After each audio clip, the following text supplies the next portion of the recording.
Subscribe करें, like करें, share करें, कमेंट जरूर करें। नमस्कार दर्शकों, मैं हूं अमित बॉर्सन और आप देख रहे हैं रेंजर टीवी इंडिया। ना धर्म ना जात, केवल सत्य के साथ। दर्शकों, आज हम उपस्थित हैं जनपद आगरा के जिलाध्यक्ष आज़ाद सिंह जाटव जी, और जो आजकल जो भारत देश में कुछ विषय चल रहे हैं उन पर आज हम वार्तालाप करेंगे। तो सर, सबसे पहले आपने जो हमें समय दिया उसके लिए बहुत बहुत धन्यवाद। धन्यवाद आपका, आपके चैनल का सबसे पहले, और जो दर्शकों का बहुत बहुत धन्यवाद। नमस्कार सबको। सर, जिस प्रकार से केंद्र सरकार के द्वारा जो सीए हमारे देश के अंदर लागू किया गया है, उसको देखते हुए आप क्या कहना चाहेंगे? और हमारा कहना ये है कि अगर हमारे देश के प्रधानमंत्री विश्वगुरु या सबसे बड़ी पावर हो गए हैं, तो जो हमारे देश के जो पड़ोसी देश हैं, अफ़गानिस्तान, पाकिस्तान या अन्य कोई भी देश है, वहाँ पर हमारे हिंदू भाइयों को प्रताड़ित किया जा रहा है, उनका शोषण किया जा रहा है। तो क्या प्रधानमंत्री जी उन पर भी गौर करना चाहेंगे कि नहीं चाहेंगे, या क्या कहना है आपका इस विषय पर कि जो हमारे अन्य देश, पड़ोसी देशों में भी हिंदुओं पर उत्पीड़न हो रहा है, वहाँ पे मंदिर भी तोड़े जा रहे हैं और उनकी बहन बेटियों को ज़बरदस्ती उनके साथ में रेप वगैरह या उनको अन्य धर्म में ले जाने की कोशिश की जा रही है, और प्रधानमंत्री इस पर कुछ बोल नहीं रहे और सीए अपने देश में लागू कर दिया। इस विषय पर क्या कहना चाहिए? देखिए अमित जी, जहाँ तक सवाल सीसीए कानून लागू करने का है, भारतीय जनता पार्टी की ये पुरानी पहचान रही है कि जब जब चुनाव आता है तब इनको कोई कानून याद आते हैं। अभी देश में लोकसभा चुनाव होना है, देश की सरकार बदलनी है, भारतीय जनता पार्टी सरकार की विदाई होनी है, तो ये निश्चित रूप से चुनाव के समय पर नए नए कानून लाते हैं। सीसीए कानून का मतलब नागरिकता की बात करते हैं। जो लोग विदेशों से आ रहे हैं वो लोग यहाँ रहेंगे, उनको नागरिकता देनी पड़ेगी जब नागरिकता की बात करते हैं। लेकिन हमारे जो देश से बाहर जो रह रहे हैं, अन्य देशों में जो हमारे देश के लोग रह रहे हैं, जैसा कि आपने कहा कि विदेशों में लोग रह रहे हैं, उनके साथ उत्पीड़न होता है। भारतीय जनता पार्टी सरकार और हमारे देश के सम्मानित प्रधानमंत्री नहीं बोलते हैं। भारतीय जनता पार्टी सरकार की चुप्पी नहीं टूटेगी जब तक ये सरकार नहीं जाएगी। विदेशों में हमारे लोगों के साथ में, देश के लोग जो विदेशों में रह रहे हैं उनके साथ में अत्याचार हो रहा है, उत्पीड़न हो रहा है। और जहाँ तक सवाल है माननीय मोदी जी का है, मान देश के प्रधानमंत्री मोदी जी का है, तो मोदी जी इस पर कुछ नहीं बोलते हैं। ये उनकी चुप्पी साधने की अब समय आ गया है और चुप्पी टूटेगी और मई 2024 में इस देश को नई सरकार मिलेगी। जहाँ सवाल गठबंधन का है, पीडीए का है, इस बार पीडीए की गठबंधन सरकार के बिना कोई भी सरकार नहीं बनेगी, बिना सहयोग के नहीं बनेगी। इस बार भारतीय जनता पार्टी की विदाई बिल्कुल तय है। सर, जिस प्रकार से जो पश्चिमी बंगाल में जो संदेश खाली में जो एक शाहजहाँ शेख के द्वारा जो महिलाओं पर उत्पीड़न किया गया था, रेप का आरोप है और वो गिरफ्तार भी हो चुके हैं। इसी को देखते हुए जो हमारे देश की पहलवान बेटियां थीं, जो हमारे देश की शान, उनके साथ में भी उत्पीड़न हुआ। ब्रजभूषण शरण सिंह जो कि बीजेपी के सांसद हैं, उनके साथ में अभी तक कोई भी कार्रवाई नहीं हुई है और वो खुलेआम आज़ादी से घूम रहे हैं। और क्या कहना है इस विषय पर कि वहाँ पे तो शाहजहाँ शेख को जेल हो गई और ये खुलेआम घूम रहे हैं? देखो, भारतीय जनता पार्टी का नारा है बेटी बचाओ बेटी पढ़ाओ, लेकिन ये नारा बिल्कुल यहाँ उल्टा दिखाई देता है। भारतीय जनता पार्टी से बेटी बचाओ, गोंडा के सम्मानित सांसद ब्रजभूषण सिंह शरण जी की जो आप बात कर रहे हैं, वो ओलंपिक खेल के अध्यक्ष थे। उन्होंने महिला खिलाड़ियों के साथ में जो दुराचार किया, उसकी तमाम पुष्टियाँ हुई, लेकिन भारतीय जनता पार्टी पर जरा भी जू नहीं जोगती है। वो बिल्कुल भारतीय जनता पार्टी अपने लोगों को बचाना काम करती है। जब कानून ये होना चाहिए कि कोई भी हो कानून से खिलवाड़ करता है उसके लिए उसकी जगह जेल में होती है। तो ये लोग ऐसे लोगों को बढ़ावा देते हैं। जहाँ तक सवाल आप पश्चिम बंगाल की बात कर रहे हैं, वहाँ के मुख्यमंत्री किस प्रकार से कार्य करते हैं वो उनके बीच की बात है, लेकिन हम लोग यहाँ के रहने वाले हैं, यूपी के रहने वाले हैं, देश के रहने वाले, तो निश्चित रूप से भारतीय जनता पार्टी अपने दोषियों को बचाने का काम करती है। सर, एक आमतौर पर बीजेपी वाले आरोप लगाते हैं कि जो मुलायम सिंह यादव जी जब मुख्यमंत्री थे, उन्होंने 12वीं मस्जिद तोड़ने वालों पर जो गोलियां चलाई थी।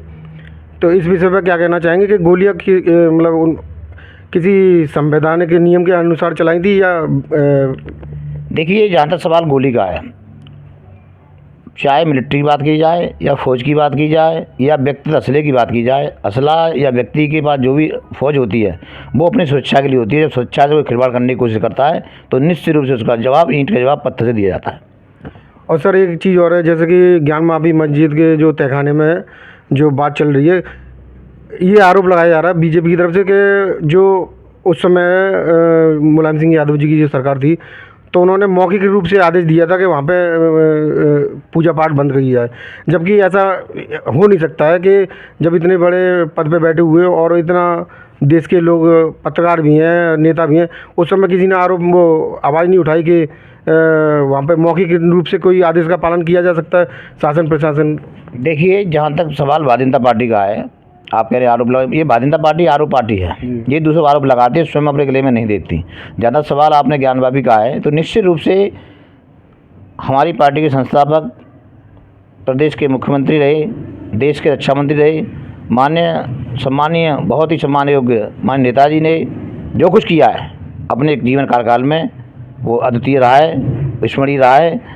माननीय नेताजी चाहते थे, परम पूज्य बाबा साहब जयप्रकाश से देश में चाहते समतापूर्ण समाज बने, पूज्य लोहिया जी चाहते कि समतापूर्ण समाज बने, तो समतापूर्ण समाज की बात कोई करता है तो समाज पार्टी करती है। समाजवादी पार्टी समाज धारा की विचार रखती है, और निश्चित रूप से इस देश में, उत्तर प्रदेश में, देश में बाबा साहब जो चाहते थे वही आज निश्चित रूप से बाबा साहब के पद चिन्हों पर समाज पार्टी कार्य कर रही है।